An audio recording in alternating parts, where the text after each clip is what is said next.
নির্বাচন সুষ্ঠু না হলে দেশে গণতান্ত্রিক উত্তরণ হবে না বলে মন্তব্য করেছেন নির্বাচন ব্যবস্থা সংস্কার কমিশনের প্রধান বদিউল আলম মজুমদার।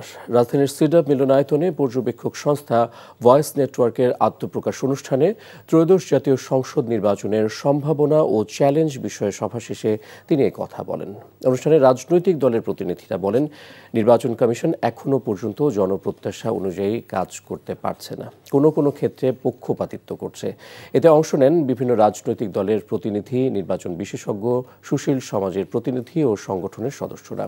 আলোচকরা বলেন, কালো টাকার ব্যবহার বন্ধ ও পেশি শক্তির প্রভাবমুক্ত নির্বাচন আয়োজনে বিশেষ গুরুত্ব দিতে হবে সরকারকে, না হলে আবারও প্রশ্নবিদ্ধ হবে নির্বাচন বলে মন্তব্য বিএনপি ও জামাতের নেতাদের।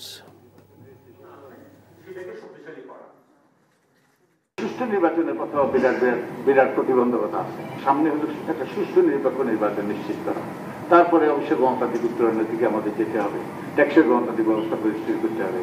তা আমি দেখেছি যে একটা বড় সমস্যা হলো যে আমাদের নির্বাচনী অঙ্গনটা অপরিচ্ছন্ন, অর্থাৎ নির্বাচনী অঙ্গনটা দুর্বৃত্তায়।